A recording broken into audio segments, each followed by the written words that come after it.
Hi, everyone. Thank you so much for joining us tonight. This is a special edition of our annual 49% Festival.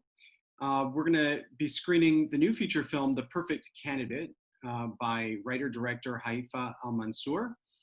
And this screening is presented in collaboration with Music Box Films, as well as our SCA Votes Initiative and Stronger Than Hate at USC. The Perfect Candidate was an official selection at Sundance 2020, as well as the Venice Film Festival in 2019 and the Toronto Film Festival in 2019.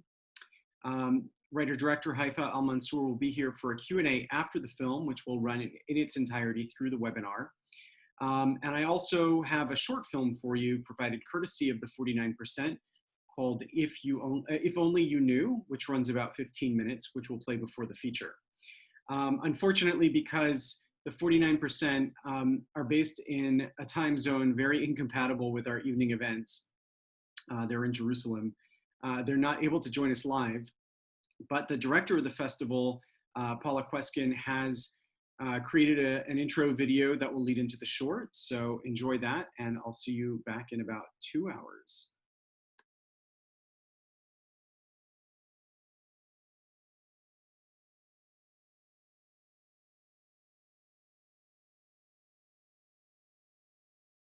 Hi, everyone. Welcome back.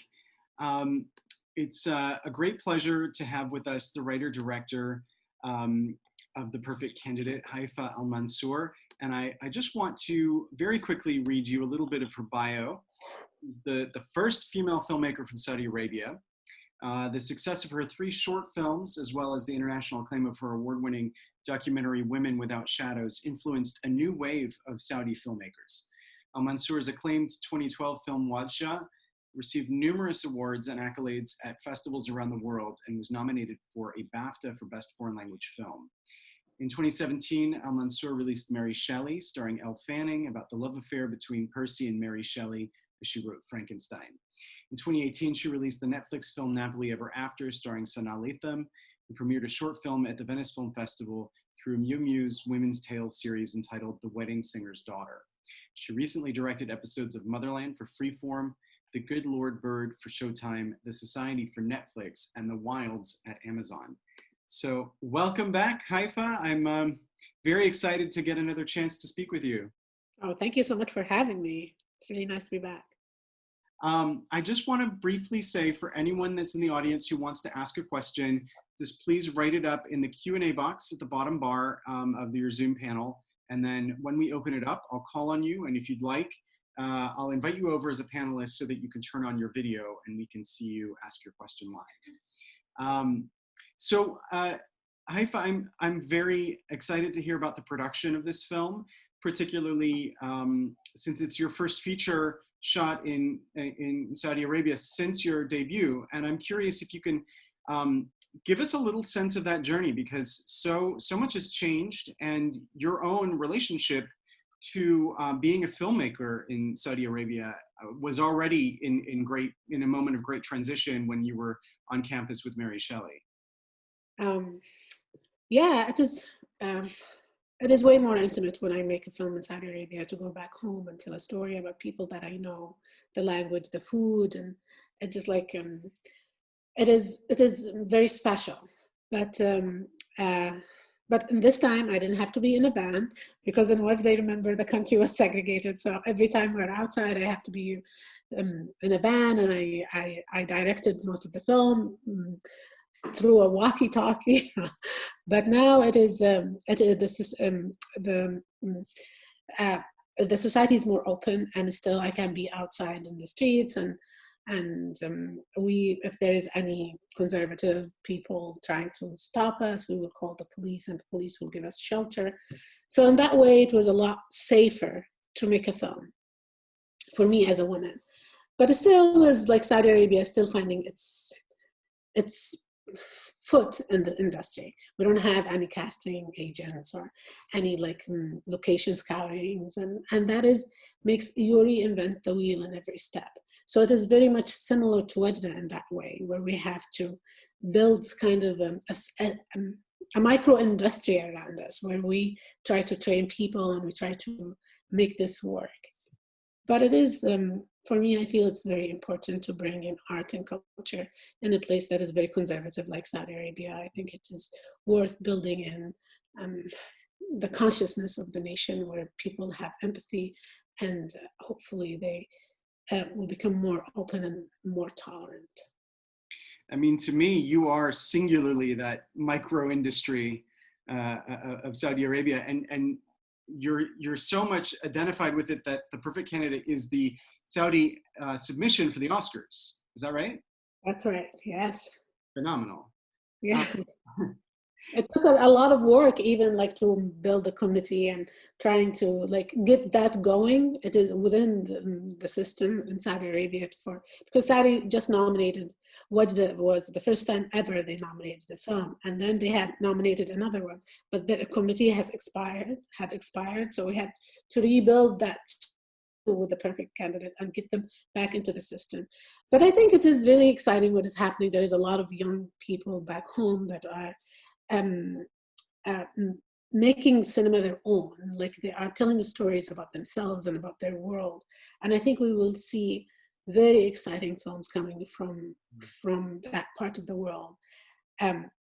Hopefully similar to Iranian cinema, because we have a lot of like constraints. We are very traditional on religion and conservative politically as well. So for artists to grow in that atmosphere, I feel it is a very exciting journey, and I think we will see good films very soon. So let's talk about the inspiration for The Perfect Candidate. Was there an actual candidate out there that sort of sparked the idea for this film, or was it a pure invention? No, there are a lot of Saudi women who are trying to run for, not a lot, like one or two, but they didn't have the experience. So their journey was very bizarre, like very surreal, let's say. But the film is really inspired by my family, my mom, my sisters. It is like at the heart of the film, it's a story about the family.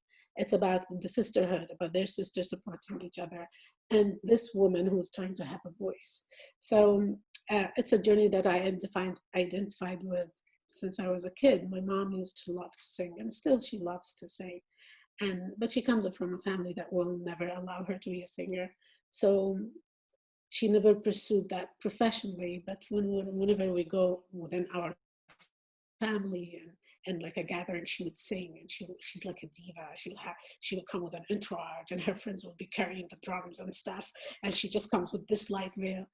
And as a kid, I really didn't like it. I was really embarrassed, but it taught me what defiance is, and taught me what it means to be true to your values. I'm curious. We'll talk about the main character, but I'm particularly interested to talk about the differences within the family in terms of how they react to the candidacy. Can you tell us a little bit about writing the character of the youngest sister, who really tries to sort of stay removed? Well, she's a teenager, and we all know teenagers are the victim of their age. They're really difficult. And I think it is, for her, she just wanted to fit in. She didn't want to be an outsider. It is not like but she's very internet savvy. She knows everything. She knows social media. She's very connected with the larger world. But it's hard for younger generation to step out of what everybody expects from them. So I just wanted her to be true to her age. It is not like, she wasn't like really against that because of ideological reasons, as much as because of her age and what it means for her as a young person trying to fit in, what that means for her. So yeah, and I really enjoyed working with that younger actress. She reminded me a lot of Wa'ad, the girl who played Wajda. So we had a lot of good time together. Tell us about casting Maryam. And she's just amazing in this film. Yeah, Maryam is a professional. Directors. Yeah, everybody like in the film are non-professional actors, most of them. But Maryam, like Mila Zahrani, is actually an actress. She is becoming a really big TV star in Saudi Arabia right now. And I saw some of her work, and I really thought like she's an amazing actress. Like she's vulnerable but very endearing, and there is some strength under that vulnerability. So it was, yeah, I really enjoyed working with her. And for me, it took a lot of the burden, because when you work with non-professional actors, you really need to train them about blocking and standing next to their mark and what it means to be in a scene. So she was like my assistant. She was always like, try to direct the other. I was like, no, that is what we do. That is where you go. That is when you stop. So that is what was really, it took a lot of burden off me to have like a professional actress who knows the secrets of the trade around. It's just like, yeah. Well, give us some of the secrets in terms of some of the non-professionals. I found that final scene with the patient in the, her patient in the hospital to be very moving. And I'm wondering if he has any, a background in performance, or if he's a non-professional. He's an actor though. He was an actor too. He is like, he has been acting for so long, but never became famous. He's always in small role. He's like a character, some character. So I knew him since I was a kid, because he's older.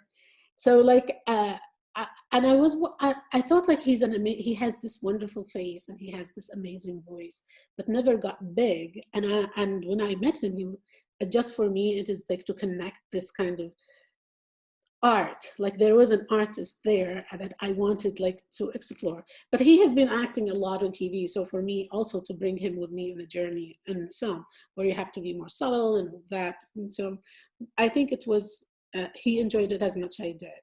So yeah, aside from the two, that everybody else was not a professional. I won't grill you on each performance, but Don't ask about every actor, but no, for real, every other person. Yeah. I'm curious a little bit about the way in which the election ends. Two things that I want to talk about. One is the I guess the decision to fix the street as sort of the actually sort of showing that her campaign had an effect, that they were so scared of this candidacy that they just went and did the thing that she had based her platform on. And also, how close in your mind does she actually get to winning this election, and why did you choose for her to lose it? Mm-hmm. I think she came really close. I mean, absolutely, they were threatened that by her success and popularity. I think a lot of women underestimate what it means to run there and put yourself out there. Well, she does not have the experience. Like she was trying to learn from like questionable online sources, but to be a true politician, you really need to have the heart, and she did have it. She had that kind of courage. So a lot of people believed in her. But I think it is in politics, it's also about like fundraising and who you know and networking. And I think a lot of women don't have that. So it is not realistic for her to win. It is not the reality. And we don't see that reality in a lot of like neighboring countries like Kuwait or Egypt, where women has longer history in political participation, and still they never get elected, even if they are very qualified and very competent. It's just like, it is, the people still have those sexist subconscious biases when it comes to women leadership. And unfortunately, we still see it even in the West, and here, like Hillary Clinton's a very big like example of how women sometimes, even if they're qualified, they don't like it's hard for people to rally behind them because there are some biases still in the society. Well, I'm curious also about the fact that there is like legally they're allowed to run, but the hearts and minds don't push them towards victory yet. Is there more that the central government can and is doing to assist in more women being elected? I think there is a lot of women being appointed. We have like the first female ambassador to the US, which is like a very major ally to Saudi Arabia. So it's it's the biggest country in the world, and they have a women's ambassador. So there are push for women participation, but in politics. But I think it is really what we need to see, not only in Saudi Arabia, but in the Middle East in general, is change of values. And that will take time, where people change their, like hearts, even within their families, within the nuclear family. They empower women and respect women. And that is when change actually happened. It is not really, there are a lot of revolutions in the Middle East, but they still, the core values are still, did not change. People are very traditional, they're very sexist, homogenous. So there wasn't really a real push for women progress, even during those revolutions. Yeah, so I think it is, and that is why art is very important, because it creates that fundamental, solid ground for that change to happen. It really touches people and take them on journeys and hopefully shift those values. It won't happen overnight for sure, but I think contributing to that through songs and music and philosophy, film, hopefully that we see a new Middle East. You mentioned that there were more opportunities, more possibilities for you to direct without the confines of being in a van, walkie-talkie. Can you talk about if there was anything in the script you had to modify once you were really sort of aware of the new production conditions, and regardless what the most complicated scene was to film because of the fact that you're still filming in a country that doesn't have this massive film industry to sort of that people are used to there being films shot around them? Mm-hmm. Well, when I work in Saudi Arabia, I'm the master of self-censorship. And it's just like, I always try to maintain like what I want to say from that scene and still say it without really saying it. And I think it is a skill, like you have to build it. It's always you really question that situation. You want to say something, but you want to embed it, put it somewhere where people discover it. And in that way, it allowed me to make Wajda and allowed me to make The Perfect Candidate as well. And I think it's very important for me as an artist to still be heard back home, because I think it is, if I'm like, I still feel it is for me, it is hard, it's working harder to write a script, and sometimes very frustrating because you really want to say what you believe in, you want to say that kind of, you want to be just engaged with your art. But I think it pays off when you see people react and people get it and people understand, and you reach an audience. So for me, reaching an audience is very important, especially in conservative places, because you really want to be part of the dialogue, and hopefully I want to be a liberal, progressive voice that people can identify with, because sometimes it's hard to be progressive in a very conservative place. And when you're working with larger crowds, and you mentioned all of the non-actors, what was the most technically challenging day for you in terms of being a director of non-actors? Well, that scene in the tent was really, really tough to shoot, because we had like 4 locations going at the same time. We had like the tent, and we divided one room, the woman's room, for Mila and her sister. So we needed to have a camera there, and we needed to have a camera on her monitor. And then we needed to have all the men's section and get all the men's reactions and their dialogue, but also get Mila's, their monitor. So we had 4 cameras mounted at the same time. So I had to run from here to there, because we are just and there was a world where we can take this section first and that section, but I think it would have killed the energy in the scene. You wanted the scene to, sometimes you want this kind of actors engaging with each other, even if it is through a monitor or through, and then we shot, it was a night scene, so we had to wait for Isha prayer, which is the last prayer from the day, which is like around like 8. And then we had to finish before 3 p.m. because it is the morning prayer. And once the prayers are very tough because the sound is really awful. Like it interferes with our sound. Yeah. Has the film played in theaters in Saudi Arabia? Well, when we screened the film, it was just when COVID started, so all the theaters were shut, and now even theaters are open, like in a very small capacity back home. So we streamed it. Mm-hmm. I thought like it's very important. And it was going out in France and in Europe, so we wanted to be within like, you know, a release for the film, international release that always, like, we have a lot of press in Europe that will be back at home and encourage people to watch the film. So we streamed it. So a lot of people watched it there. And has it inspired a new generation of candidates?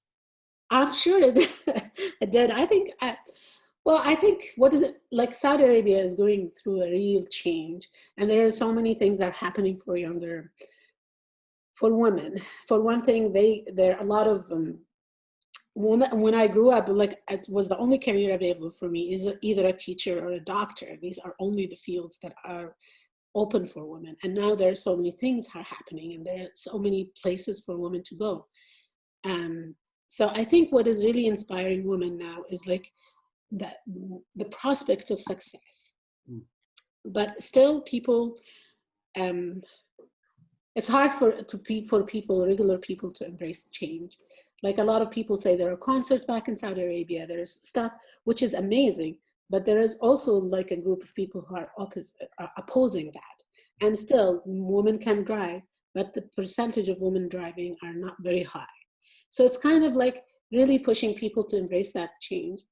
And it's not really pushing, it's just like having people understand what that change means for them and for their women.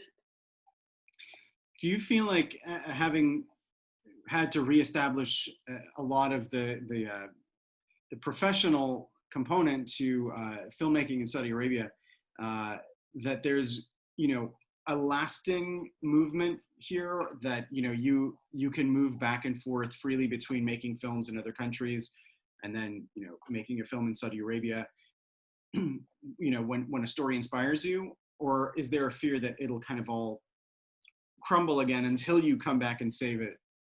No, I think there's no way to stop it. I think Saudi Arabia for so long maintained a very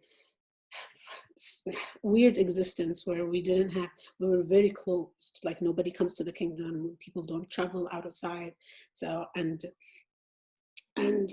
now with social media and younger generation, they are mostly educated abroad, and they go home and they want to fall in love and they want to have a normal life, and they don't want arranged marriages anymore. There is so much, and yes, there is a lot of censorship. So there's a lot of the art in Saudi at the moment is very clean and very, you know, but as people grow, the rebellion will grow with them. So we will see a lot. That is what I'm telling you. Like, you will see a lot of exciting things happening. It's not, it's going to be like Iranian cinema, which is really says very fundamental, very important philosophical things about life. But when you see it, it's like you understand that this film was made in Iran, within the system in Iran, within the censorship and within all that frame, but yet managed to tell something very, very, very controversial. Although some of those films have to be smuggled out in wedding cakes.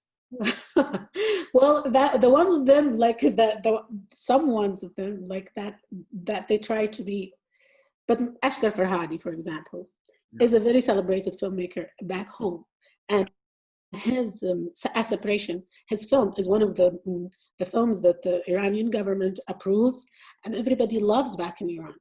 But it's a film that is very fundamentally smart and tells a lot about the society and where it comes from. So that is what the kind of films that I think will come out of Saudi Arabia. And you know, there is a commentary in the film through the father of the continued danger of being an artist. And you know, I'm curious about cinema and its relationship with people who are against the arts, because whereas the musician is someone that can be directly threatened, as we see, film, it's divorced from the sort of the live in-person experience. How have you found the reaction to films in general? I think the exhibition of film definitely is not. It is in the mall where people go, and it is very like public, and that is why for so long, like, films weren't allowed in Saudi Arabia.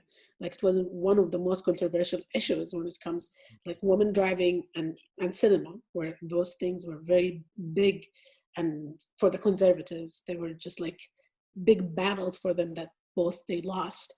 But And now they show a lot of like children films and films that are, so there is some caution in bringing films in public space still, but I think there is need, like there is hunger in Saudi kid generation, younger generation, to see themselves in film, and they want to see themselves with their complex, all their complex being. They don't want to see a simplified version of who they are. So that is why we will see amazing films, because they want to target that audience, and younger generation are the ones in Saudi, at least the ones who are going to the movies. So we have a whole bunch of questions coming in, and I want to make sure that we have an opportunity to welcome some people over. Okay, so I'm going to start. Basically, I'm going to call out some names, and then I'll type it in the chat as well, so that there's a list of the order. But let's start with Kafia, and I'm going to invite you over, and you're welcome to turn on your camera at that point. But if you'd rather just use your mic, you can do that as well. And this will just take a second, but I'll start prepping the other guests. Hey, let me just unmute you real quick. There we go. Okay. Hi, I am so excited to meet you. I'm a huge fan of your work, especially in Wajda. There's a moment where the firecrackers go off, and that moment, like, it just hits your heart. You really feel it. What was exciting for me was that you were able to do that film and then do Napoli Ever After. And you portrayed African-American culture in a very accurate way. And so I wanted to know, that's something that I want to do, to be able to tell stories about my own culture, but not just be restricted to that. So I wanted to know if you had any challenges in being able to convince producers or even your agent to convince them and tell them, these are the types of stories I can do. It doesn't just have to be about Saudi Arabia. And then how you were able to address any challenges there. Yeah, absolutely. I really loved making Napoli Ever After. And I loved it because also Sana Lathan is one of the most amazing actresses I've ever worked with. That scene when she shaved her hair was like one of my ultimate scene that I've ever directed. It is the scene I talk about when I talk about direction. It is not only me, she did it mostly. Like, I empowered her and gave her that space, and she did it all. For me, it's always like when I go to read a script, is if I identify with the character or not. If I find something that I can find myself in. And for so long, like, I struggled with my hair, and my hair is now straight. I struggled with my hair because in Saudi, a lot of people think we have like Indian beautiful like hair that is lush, but the truth is, like, we don't. It is a big part of our lives, is just like to get our hair to what the culture expects from us, because it is about like it's about class. It's about it's very much, I felt like when I read the script, it is directly coming from my childhood. So there is so much similarity, and I really identified with it. So that is what allows me to tell a story. And not only like with Napoli Ever After, even with Mary Shelley, when they said to me, it's about the ultimate white woman in like period in England, I was like, what? Don't they know, like, I am like a Saudi filmmaker, I'm from Saudi Arabia? But when I read the story, I really understood what it means for a young woman to be not to be dismissed just because of her age and gender, and not to be taken seriously because she's not doing prejudice, because she's going into telling a story about science fiction and being almost like a tomboy in a world where everything she has to fit a mold. And that journey I really identified with, and I found myself in that, and that allowed me to tell that story. So it's always like finding this thing that speaks to you, and I think that transcends above culture and race and everything when you find that heart, that little thing that speaks to you and connect you with the character on a fundamental level. Thank you. Okay, let me now welcome over Haya. Moving you over now.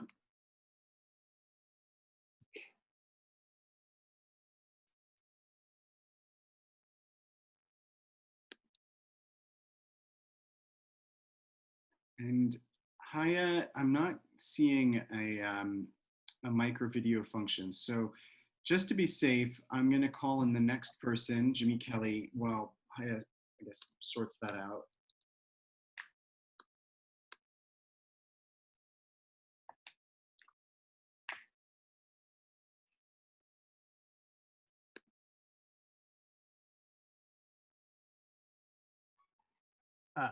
Hello, thank you so much for being here and giving us the chance to see this movie. It was fantastic. I'm a big fan. I wanted to ask you about, from development to distribution, can you talk about the challenges of getting people to believe in films with casts that are largely of Middle Eastern descent? And I ask that speaking as someone who's working on a film right now where most of the characters are Americans of Middle Eastern descent. And one of the unspoken obstacles that we face is getting people to believe in that as an opportunity and not a commercial liability. I think it's interesting that there are a lot of people, like, there's a real push for diversity. So there are places, and there are streamers, like there's Apple, Flix, Hulu, Amazon. There are that are not very conventional in the way they look into film. They are willing to take risks because they can take risks. It's not like the studio. I would say the studio system is really hard still to penetrate. It's still, even if they open up a little bit for like Disney, they have the Black Panther, or they have like women, but it's all still lives with the Marvel world or the superhero world. It is hard for them to venture yet. But I think the streamers are really providing democracy a little bit in this film space. So there are opportunities, and I've been developing things with Middle Eastern projects for so long, and they never sold. Like they just stood in the shelf forever. But now I found there more interest. Like people are willing to take a chance on the characters, and on a different world, an exotic, different way. Still, it has to have a universal message and things that people can relate to, and but it is way more optimistic than anything else. And I said, work the story. If the story is good, if the story is very. Oh, Haifaa, you cut out there for a second. In a way that excites buyers, they will go for it, regardless to anything. So just like listen to their notes and work with them, and they'll have lots of notes to tell you. And so. Well, just a quick follow-up, what do we do when the note, and this has happened to us before, is can the lead, or can this character, in our case, this is a story based on real people, can these people be played by white actors? What if that's the note? I think a lot of people are very afraid now of whitewashing. They will not put it. Now, every time my agents, like even if the character is written for a white person, they will put a person of color in the mix, in the casting.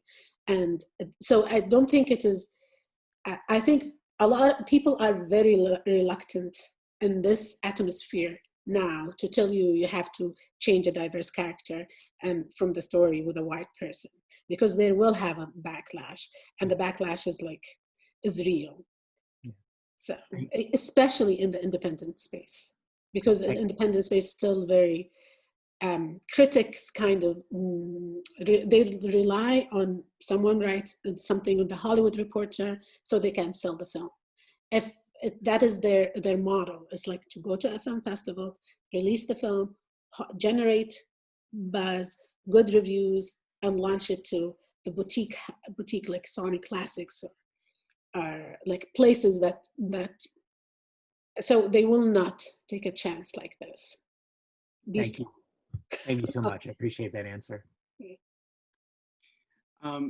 Okay, I think that Haya is now with us. So just feel free to jump in.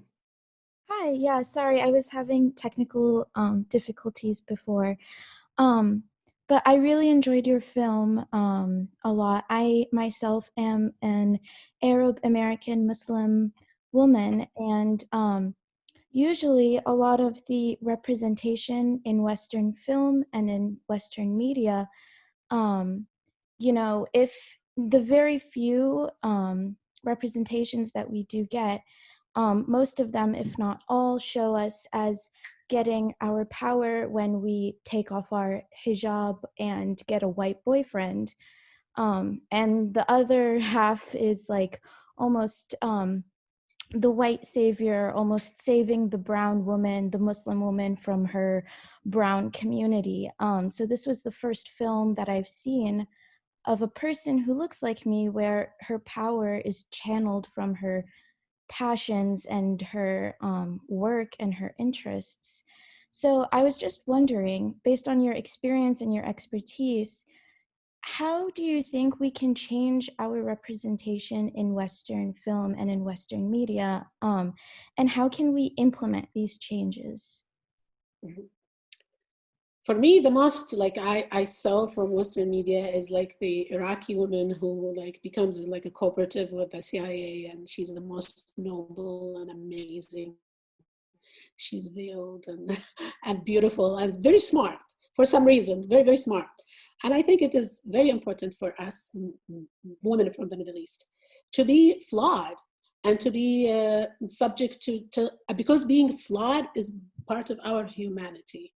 It is, we are not noble victims. We have harsh circumstances, especially people who still live in the Middle East. It is a really harsh place, but our circumstances don't define us. And that is very important to embrace. And for me, I'm always trying to make my characters who are not perfect, who lie, who steal, who do things, because that is us. Human beings have that complexity. And I think it is very important for us women not to be afraid of being portrayed in that way, because that makes us stronger. And I'm a woman who don't ask me about the veil, because I really don't.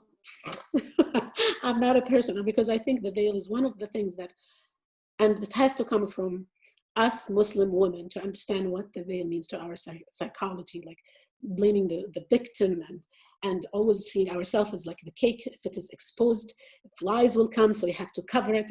And that destroyed my psychology as I growing up, as when I was growing up in Saudi Arabia. And I have a lot of body problems and image problems because of the way I was brought up in a very conservative Muslim society. And for us, we have to acknowledge that for us to move forward.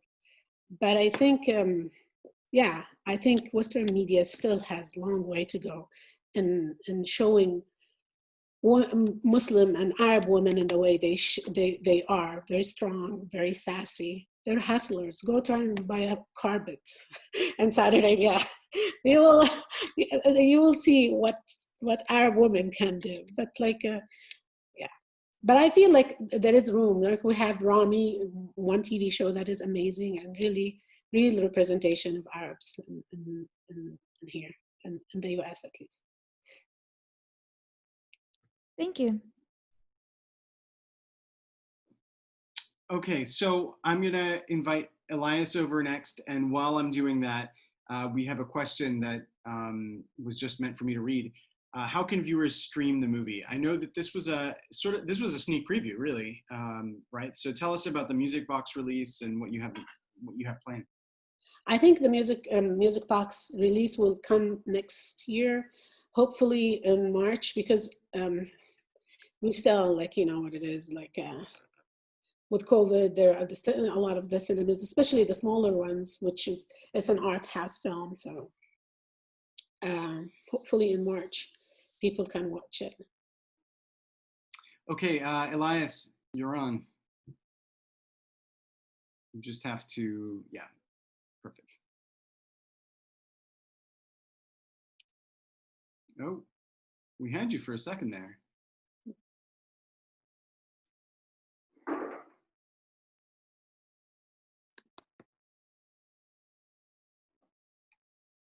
Okay, well, just, oh, there we go.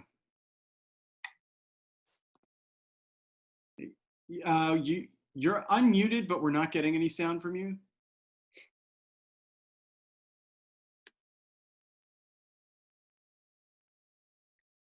Still no sound. Do you is your audio up or down? You can hear us.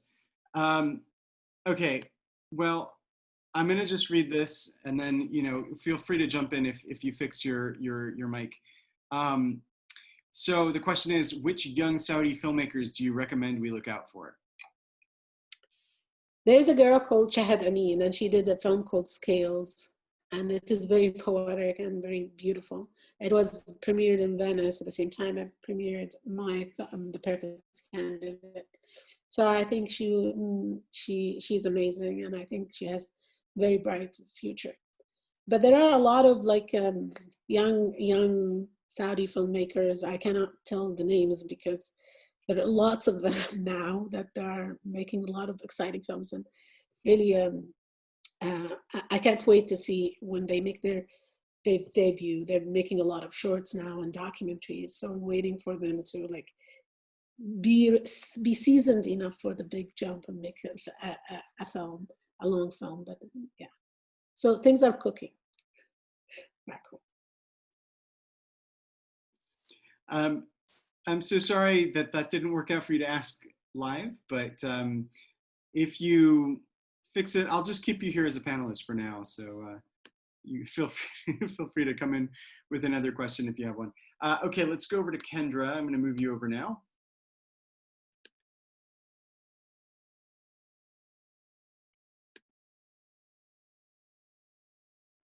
Hi, thank you so much for, can you guys hear me? Yes. Is it working? Okay. Thank you so much for showing your film. That was absolutely amazing. I'm curious sort of about if there's any challenges or just how you feel about representing Saudi Arabia to viewers who might have like very limited knowledge of the country, or this might be like their first time seeing a story from there, and like how that feels, or if it feels like you have a lot to represent or a lot to like, I don't know, it seems like that might be a challenge and a burden, and I'm just curious about that.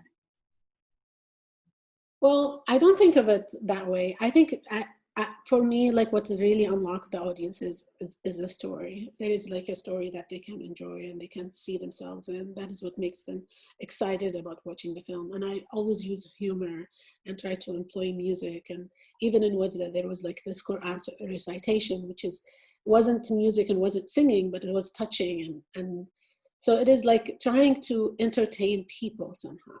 And I feel people in that way, you can build bridges between people, between the ones who really don't have a lot of knowledge, especially humor. I think if you are successful enough to make humor translates, because it is really difficult to translate humor.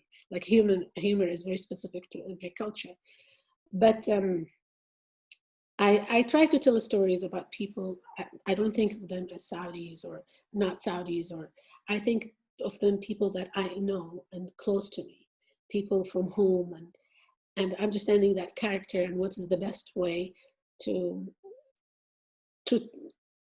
bring the audiences with me to this character's mindset and their emotions, and that is always my goal.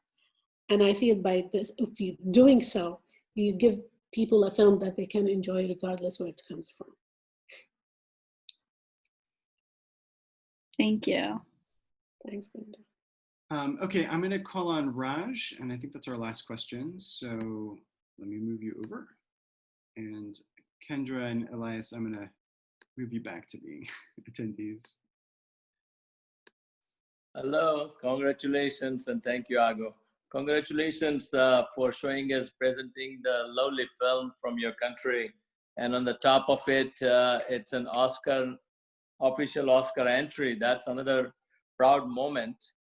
As your film basically revolves around the woman, can you tell the reality exists in Saudi Arabia currently? And also, does your being a bold subject on the woman, did the subject alerted the kingdom? Well, yes. The situation for women first is like there is a lot of things happening in Saudi Arabia. There is a lot of change. Like by the time we release the film, like women can travel without like the permission, like in the film.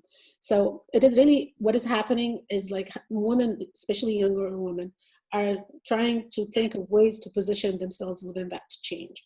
What is their like family and extended family and relatives will say about them if they go and live in alone in an apartment just because of their job, closer to their jobs, or if they study abroad, or if they do things outside of the norm. So it is a lot of the questions of how to embrace that change and still maintain that that traditional status quo, which they conflict. So they are now, something has to win. So they are caught in that form, in that position. And for me, I know that I come from a place that is very conservative politically, and there is so much. So I always try to work within the system. So I wrote the script and I went to the censorship. There is a place that gives you like a stamp that you can shoot the film in Saudi Arabia to get the permission. So I went and I stood in line and I was there and I talked to them and I gave them the script and I waited for them to approve it and got it back and shot. It is really long process, and sometimes it is like bureaucratic, right? Sometimes you just want to go and shoot, and you don't want you don't want to have that space, that limited space. But I think it is working with that limited space. You hope to make it bigger every day, and it is very important to make meaningful films from home that can be seen back home, because that is contribute to change and hopefully make them margin of freedom bigger every day. Good luck for your Oscar. Thank you. It's last year, so but thank you. It is coming one day. One day. Thanks. Thank you. Thanks. Before we wrap up, and I'm sorry if I'm putting you on the spot, Dean Daly, but our Dean is here, and she would love. I mean, she sent a note in the chat in the Q&A earlier, congratulating you. But I'm going to move you over, Dean Daly, and you're welcome to not turn on your video. I don't know if you were prepared, but I figured that since you're here, it might be really nice.